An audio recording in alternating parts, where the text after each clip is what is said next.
Hi, neighbor. It's so nice to see you today. You know, sometimes life can be full of surprises, and some surprises can feel a little scary, but that's okay. Being scared is just another way our minds and bodies tell us we're paying attention.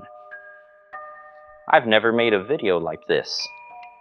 Let's say if we get 20 likes in this video quickly, we'll do another one real soon.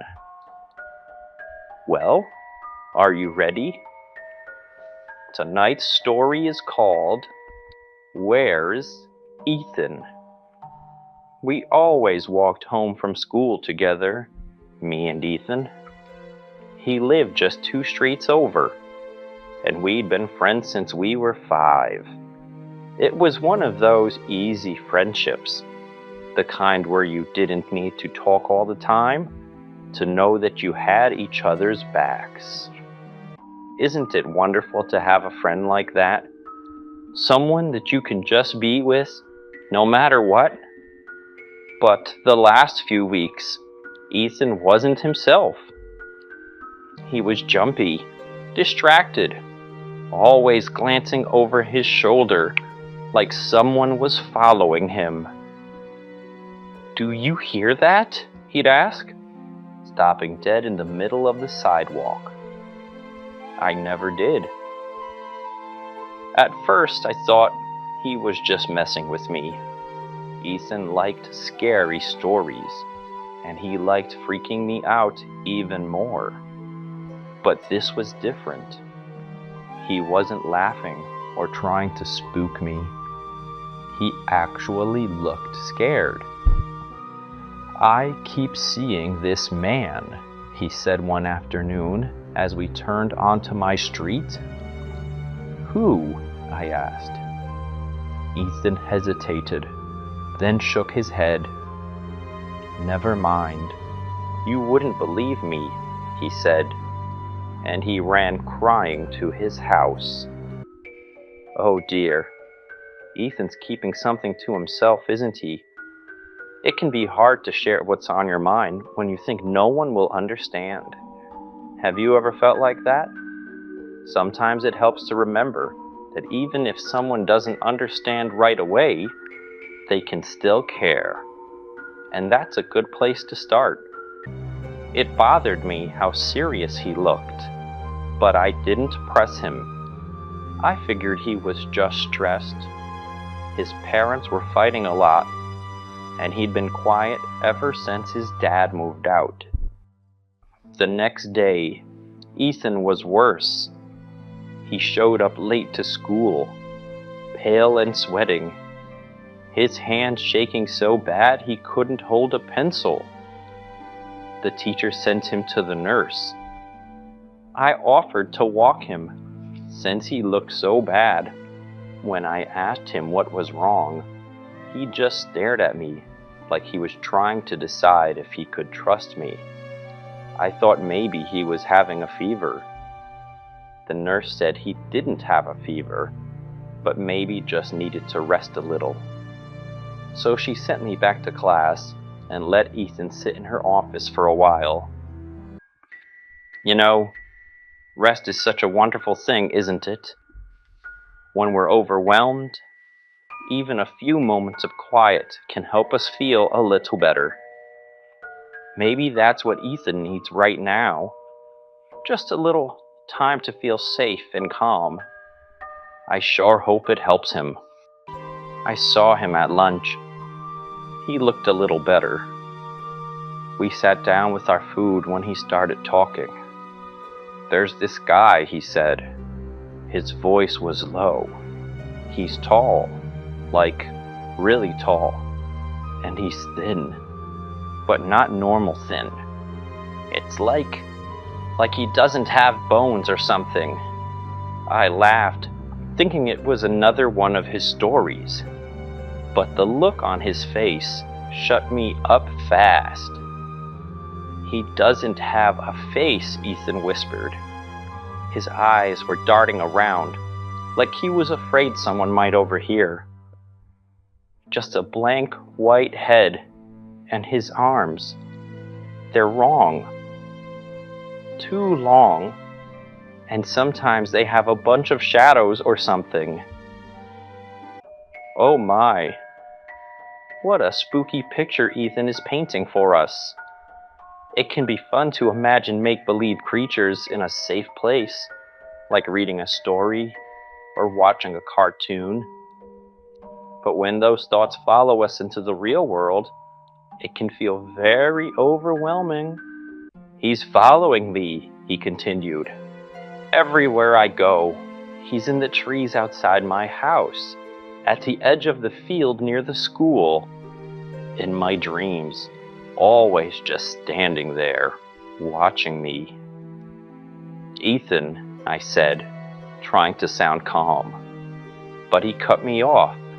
Promise me you believe me, he said, grabbing my arm so hard that it hurt. I swallowed hard and nodded.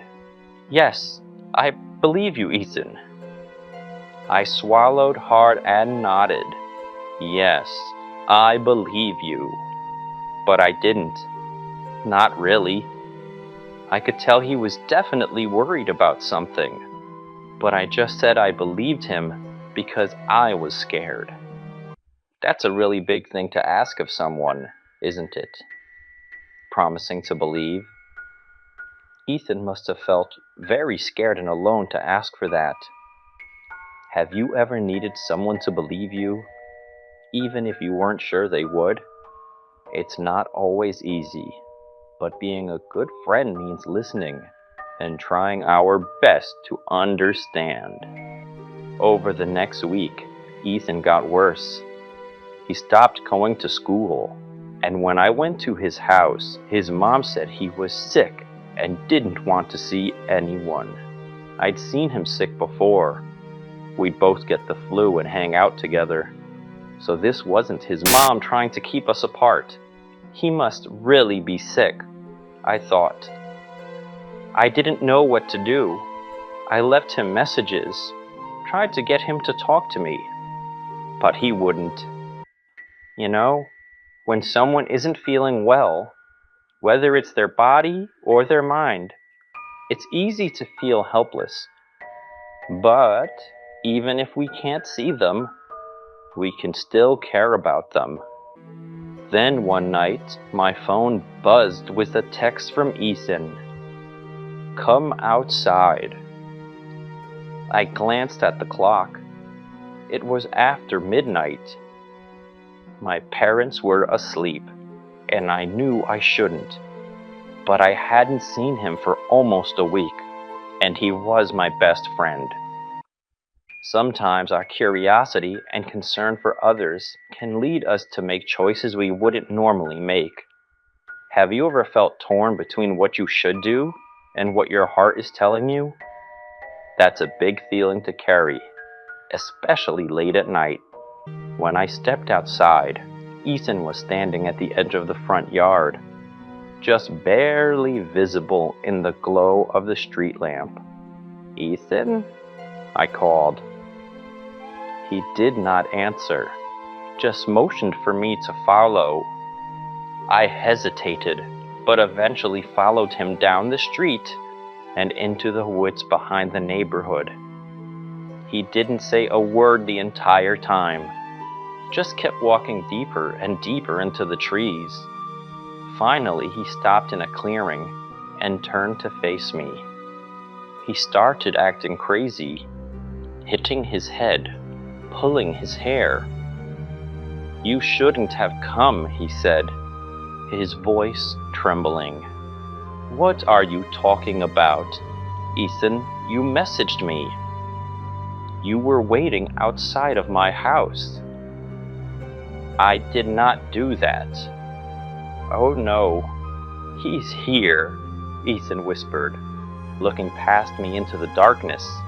I turned, but there was nothing there, just shadows and trees.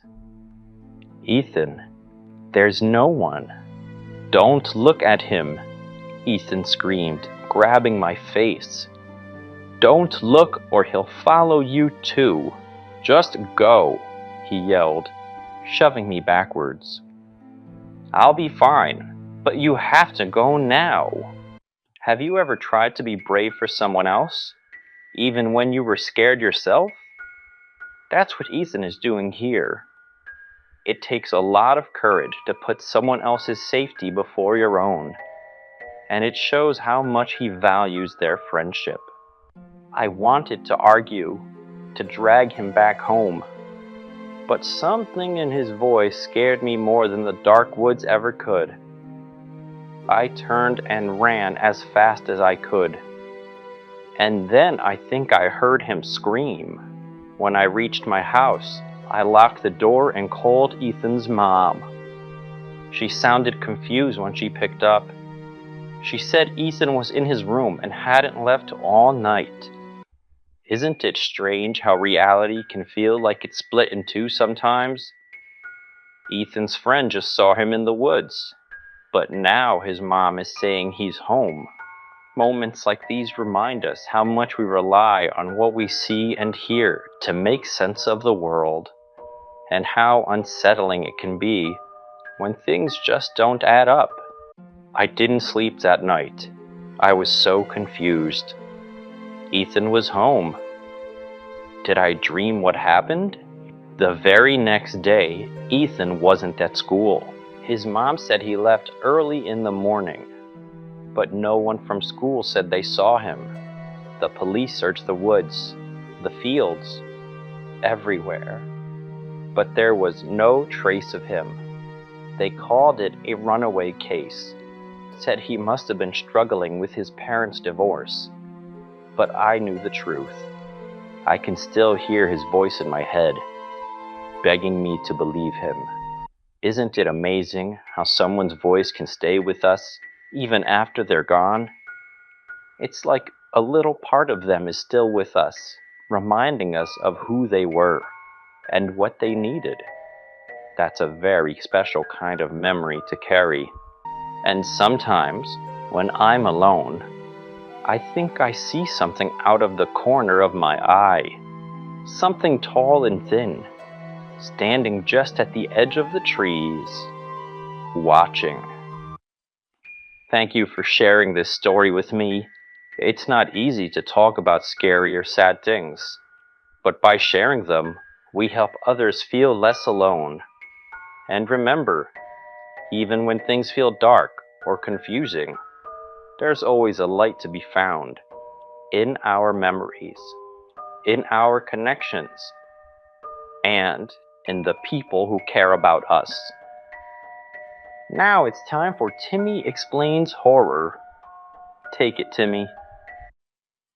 Okay, so this one time my friend told me about Slenderman, and my mom said I shouldn't talk about it, but I am because he's so scary. And then my friend said he's like really tall, like taller than a house, and then he has no face, like none, just blank skin, like a potato. And then he wears a suit, but it's black, and my friend said it's because he's going to the funeral for the kids. When he murders kids, he has to go to their funeral. And then my friend said he gets super mad if you try to run from him. Like if you run, he gets really mad, and then his arms get even longer, and these worms come out of his back, and oh, my friend said if you hide, he can still find you because he can turn invisible. And my mom said that's not true, but I think it is because how else would he catch the kids? And then if you see him, you forget everything, like your name, your mom, your stuff. And my friend said that happened to his cousin, his friend, and now he just walks around saying, "Where's my face?" And then I asked my mom if that could happen, and she said my friend's lying, but she wasn't there, so she doesn't know. Okay, bye. Wow. I'm pretty sure all of that was completely wrong. But that's okay to me. Sometimes it's fun to just come out and lie to everyone for a joke or a game, as long as we don't do it all the time. Before you go, if you haven't done so already, consider joining us on Patreon or checking out our eBay listings. And also, remember how special you are. You know you're the only one like you. That's why it's so important to take good care of yourselves. Good night, neighbors.